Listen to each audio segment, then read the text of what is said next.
For et stykke tid siden så fik jeg en besked fra min datter på min iPad. Og så stiller hun et spørgsmål, da hun spurgte mig, kan vi så ikke tage det her emne op til andagten?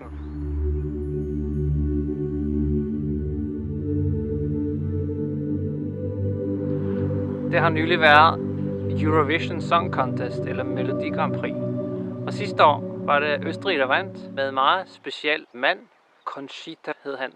Han havde skæg, og så han ellers ud som en dame. Det fik debatten i gang, og nu har det lige været Melodi Grand Prix i Østrig, der han også var en vigtig del af det der program. Det tema for det Melodi Grand Prix hed Building Bridges, altså at bygge broer. Og det var helt tydeligt, at man skulle bygge broer mellem de forskellige måder at tænke kærlighed på. At vi skal acceptere alle mennesker. Er det rigtigt, eller er det forkert? Skal vi acceptere alle mennesker?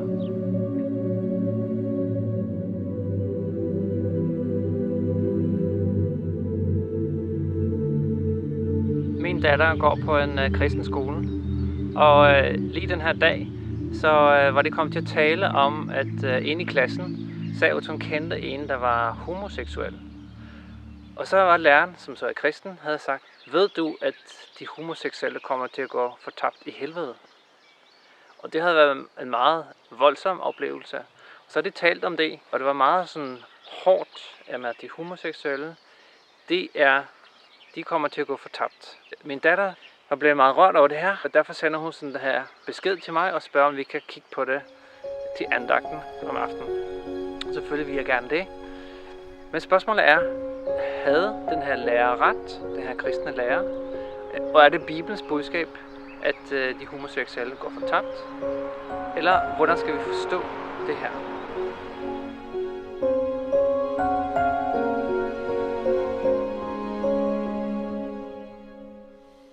De homoseksuelle, hvad siger Bibelen om homoseksualitet? Det første jeg sagde til min datter var det, at læreren har faktisk ret, men alligevel så har hun ikke helt ret. Fordi det er noget væsentligt, som hun er nødt til at have med. I Bibelen så er dens budskab med hensyn til homoseksualitet ret tydeligt, ret klart. Og det kommer vi til at se lige om lidt. Men samtidig så har Bibelen også et fantastisk budskab til de homoseksuelle, som vi også kommer til at se. Og derfor er det egentlig et utroligt spændende emne at tage op, som helt sikkert vil vække modstand og debat. Men hvis vi virkelig tror på, hvad Bibelen siger, så er det et håb, så er det lyse udsigter for de homoseksuelle. Og det er også med hensyn til os, som er kristne, og til alle andre, som skal være sammen med dem, så er det også et meget tydeligt budskab. Lad os høre, hvad Bibelen siger om det her.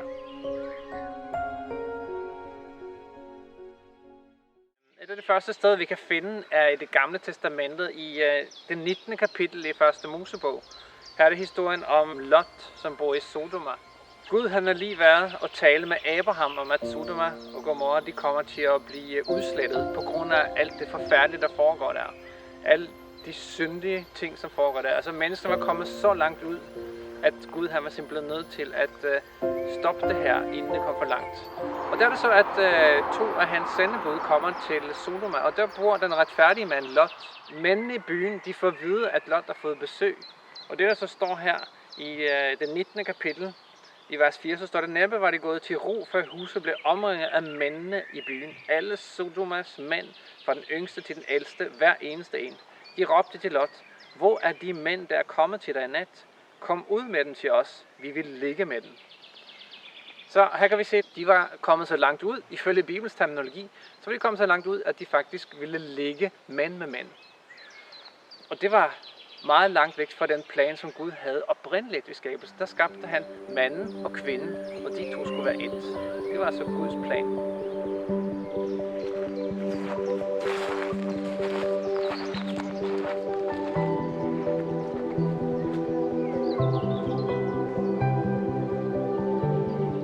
Da Israel fik love af Gud, der var det sådan, at Israels folk, at de skulle være anderledes end de andre folk, som var der før dem.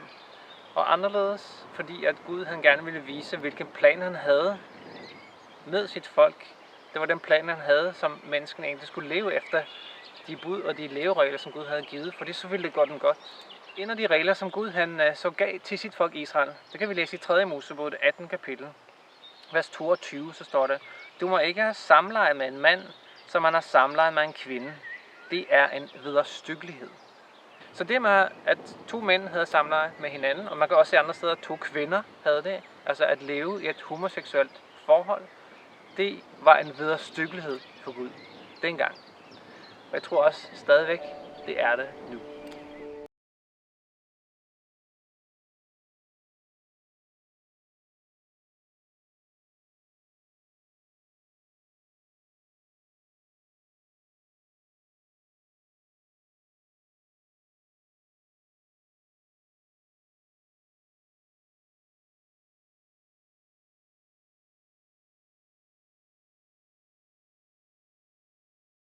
Der er en forklaringsmodel for, hvordan man kan ende op i homoseksualitet. Hvis vi kender den forklaringsmodel, så ved vi også, hvordan homoseksualitet ifølge Bibelen kan hjælpes. Hvordan man kan håndtere homoseksualitet. Og den forklaringsmodel, den finder vi i Romerbrevet i det 1. kapitel. Og for at kunne forstå det her, så er vi nødt til at dykke lidt ned i, hvad Bibelen siger om det. Så følg med i Romerbrevet, det 1. kapitel. Det man kan vide om Gud ligger nemlig åbent for den. Gud har jo åbenbart det for den. For hans usynlige væsen, både hans evige kraft og hans guddommelighed, har kunnet ses siden verdens skabelse og kendes på hans gerninger. De har altså ingen undskyldning. For de kendte Gud, og alligevel ærer og takker de ham ikke som Gud, men deres tanker endte i tomhed, og de blev formørket i deres uforstandige hjerte.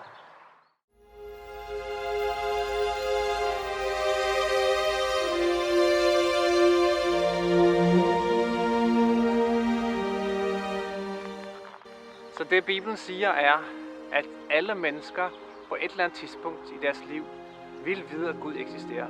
Han viser sig for alle mennesker ved hans usynlige væsen.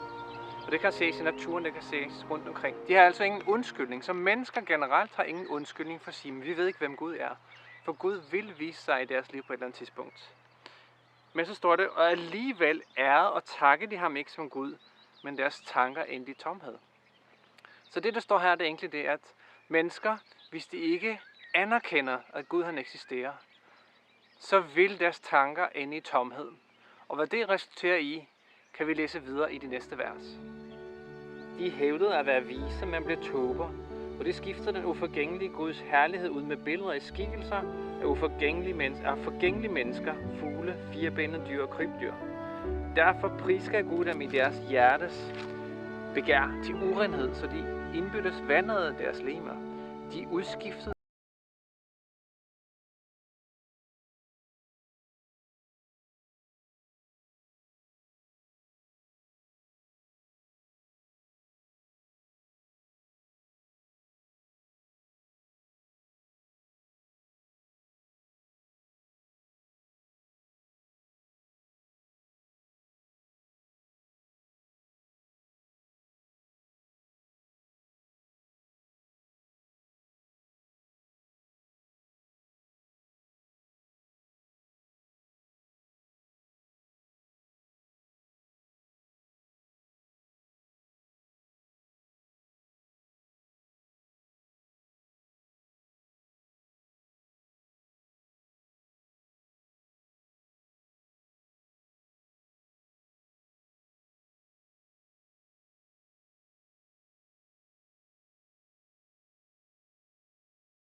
her det sidste vers i det 1. kapitel, så står der: De ved, at Gud har bestemt, at lever man sådan, fortjener man at dø. Alligevel lever det ikke bare selv sådan, men bifalder også, at andre gør det. Så det her, homoseksualitet, er altså et resultat af så vi kalder et oprør mod Gud. Og mange mennesker gør det måske ikke bevidst, fordi de er kommet så langt ud, at de ikke tænker over det længere. Men ifølge Bibelen, så er det ret tydeligt. Men det som måske er en trøst her, at imellem de vers, jeg lige har læst, så er der også nogle andre vers, der viser, at der er andre ting, ikke kun homoseksualitet, som også kan være resultatet af hvis man nægter at følge Guds råd, men går sin egen vej. Og de ting kan Gud hjælpe os med. Skulle Gud så også ikke kunne hjælpe med homoseksualitet?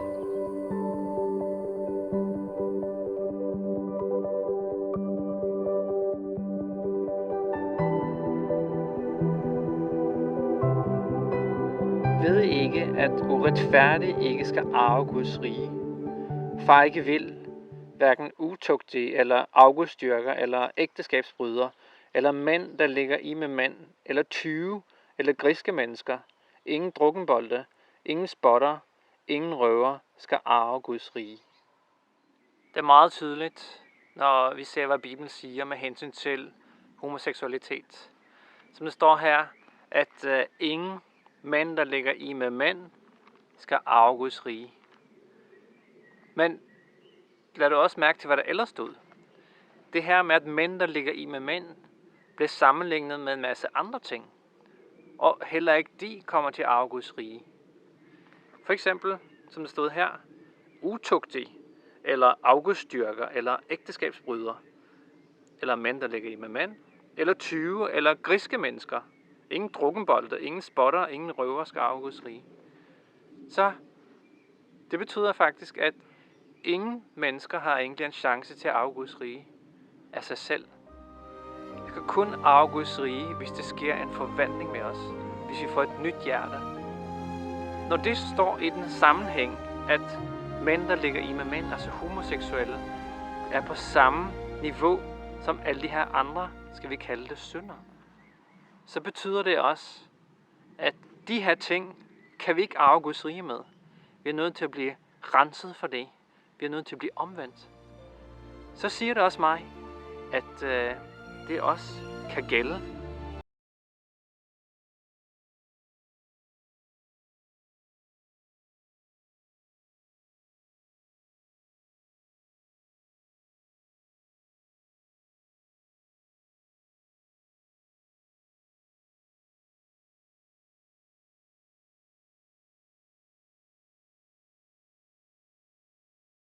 I Romerbrevet tidligere, så var det et lille afsnit, som jeg sprang over. Fordi der så vi jo det, at de her mennesker, som er prisgivet af Gud, at de gav sig hen til de her handlinger, som førte ud i homoseksualitet. De kendte Gud, men de valgte at gå sin egen vej. Det afsnit, jeg ikke læste, det vil jeg gerne læse nu.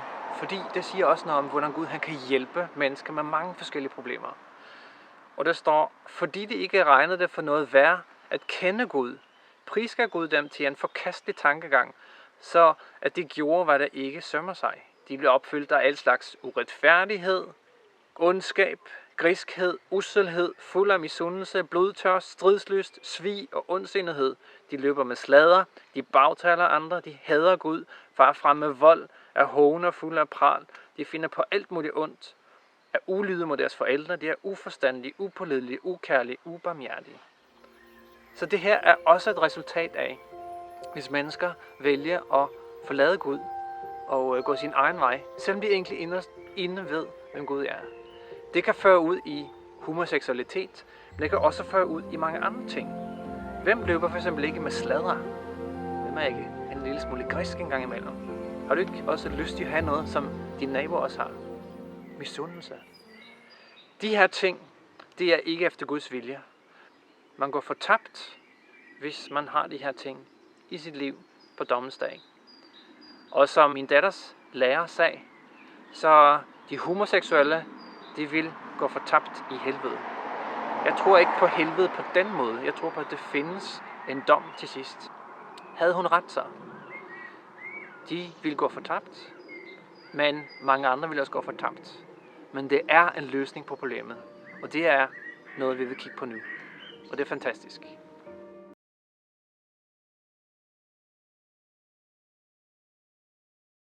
Studerer det her nogle gange, så er det bare ufatteligt tydeligt, hvad Bibelen mener. Det er bare så mange steder, der siger noget om, hvad Gud kan gøre for os. Det sted, vi læste lige før i 1. Korintherbrev, da jeg sluttede med, at ingen af de her kunne arve Guds rige.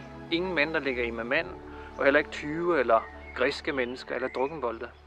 Og så i det næste vers, så står der i vers 11, sådan var nogle af jer engang. Men I blev vasket rene, I blev helliget, blev gjort retfærdige ved Herren Jesu Kristi navn og ved vor Guds ånd. Og det her, det går bare igen så mange gange i Bibelen. Det her engang, sådan var I engang. Sådan var I. Men så kommer der et men. Og når der kommer et men, hvad betyder det? Jamen det betyder, at det behøver ikke blive ved med at være på den måde. Det står, men I blev vasket rene, I blev helliget. Og den, der vasker os, det er Gud. Det er faktisk Jesu blod, der kan rense os. Jesus kom og døde for dig og mig. Hans død på korset gjorde det muligt, at han kan vaske os rene i sit blod.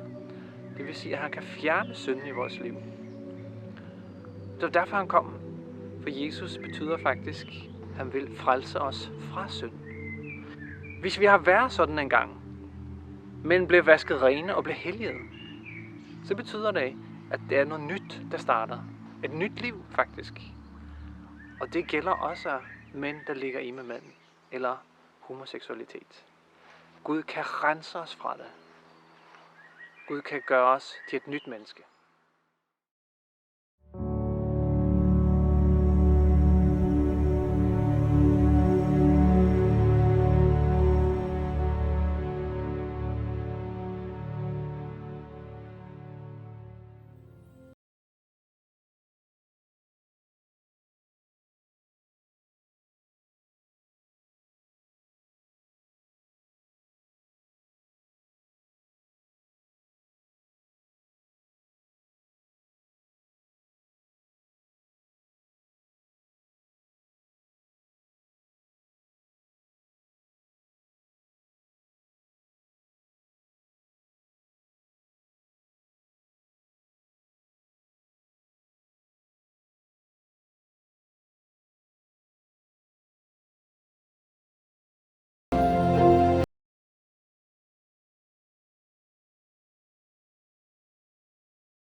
Er det ikke nogle fantastiske tekster, som du har kunne læse her de sidste par minutter? Som virkelig siger noget om, at ja, sådan har I været engang, men der er sket en forandring. Og den forandring er det Gud, som ønsker, at skal foregå i dit liv. Helligånden påvirker dig og påvirker mig, for der skal ske en forandring i vores liv. Han ønsker, at vi skal vende om. Han ønsker ikke, at den uretfærdige skal dø. Gud ønsker ikke, at mennesker skal gå fortabt. Han ønsker, at vi skal nå til omvendelse. Og den her omvendelse, det er det, der vil betyde, at du får et nyt liv. Men det, som skal til, hvad skal det så til? For hvis Jesus kan gøre det her med i princippet alt, som er i dit liv, så vil han også kunne gøre det med homoseksualitet. For I kan tydeligt se, at det er imod Guds vilje. Hvis man har det, vil man gå fortabt. Men Gud ønsker ikke, at du skal gå fortabt, eller den, der homoseksuel, skal gå fortabt. Så hvad kræver det så? Hvordan kan man få den her omvendelse? Hvad skal der til, når det er muligt for Gud at gøre det? Kræver det noget af mig? Et eksempel på, hvad der skal til, kan vi se i historien om Jesus, der helbreder en lam, som var lam i 38 år ved Betesda-dammen. Den her mand har ikke nogen til at hjælpe ham ned i dammen. Jesus kommer hen til den her mand, og den mand, som har ligget der i 38 år, som hver eneste dag ønsker bare, at nogen skal hjælpe ham ned i vandet. Og så stiller Jesus ham et spørgsmål, som kan virke ret underligt. Fordi det han siger, det er, da Jesus så ham ligge der og vidste, at han allerede havde været der i lang tid, sagde han til ham, vil du være rask? Det syge svarede, herre, jeg har ikke et menneske til at hjælpe mig ned i dammen, og så videre. Men hvorfor spørger Jesus ham, om man vil være rask? Fordi Jesus ønsker ikke at bryde ind i nogens liv, hvis de ikke ønsker hans hjælp. Jeg tror, det er det samme spørgsmål, som gør sig gældende for den synd, som vi har i vores liv. Ønsker jeg at være fri for den? eller har jeg det godt med det? Og det samme spørgsmål stiller han også til dig, som måske er homoseksuel. Vil du være rask? For hvis du vil være rask, så har vi set eksempler her på, hvad Gud han kan gøre for at hjælpe os af med vores sygdom. Og den sygdom er jo syndens sygdom. Og homoseksualitet er ifølge Bibelen en af konsekvenserne af synden. Og Jesus kom for at sætte os fri fra synden. Han kom for at frelse os fra synd. Hvorfor skulle han så ikke kunne frelse os fra homoseksualitet? Og det er Bibelens budskab. Gud elsker alle de her mennesker. Han ønsker at sætte os fri. Men spørgsmålet er, vil du være rask?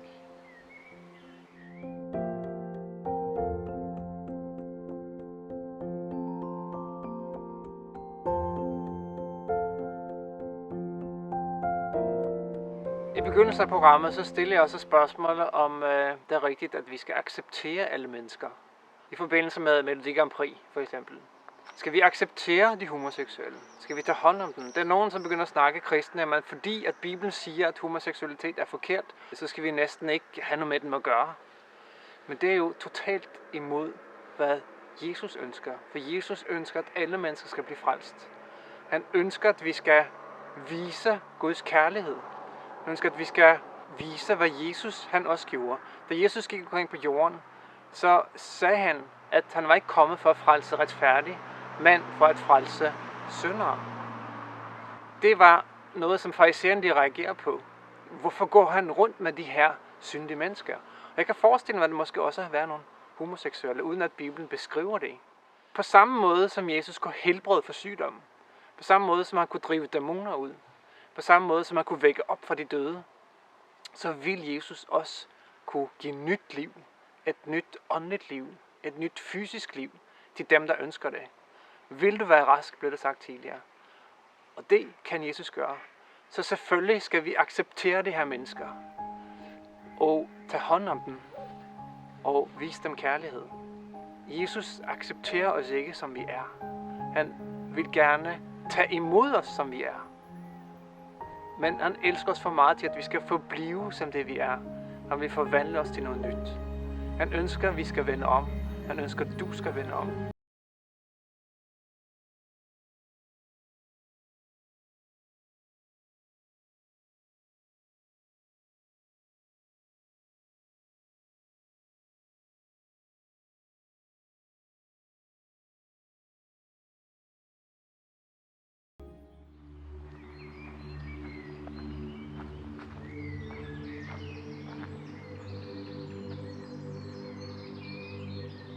Mange siger måske, at videnskaben hævder, at man er født homoseksuel. Eller at, at det er gener, der er årsagen til, at man bliver homoseksuel.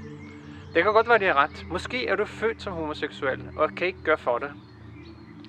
Men selv om det skulle være tilfældet, så siger Bibelen, at ingenting er muligt for Gud. Han kan skabe nyt. Han kunne skabe Lazarus om, selvom han havde ligget 4 dage i graven og var helt rådden indeni. Så kunne han skabe ham på et øjeblik om, så han kunne huske sine søsken. Han kunne huske duftene. Det er et mirakel. Så hvis det skulle være sandt, det videnskaben siger, at man er født homoseksuel. Bibelen siger, at homoseksualitet er en synd. Gud ønsker ikke, at synder skal gå fortabt, men at det skal blive frelst og vende om. Jesus siger, vil du være rask? Hvis du vil være rask, hvis du forstår, hvad Jesus skal gøre for dig, så vil han kunne skabe nyt liv i dig. Så vil du kunne blive, som Jesus ønsker dig. Som Guds oprindelige plan var, at mand og kvinde blev skabt, og de blev ét. Det var det, der var Guds hensigt. Og ægteskabet er en institution, som er helt tilbage fra skabelsen, før syndefaldet kom. Gud ønsker, at det skal vende tilbage til den oprindelige plan. Sådan kommer det til at være i himmelriget. Nu skal du at være med i himmelriget. Så tag en beslutning i dag, og nu følge Guds plan for dig.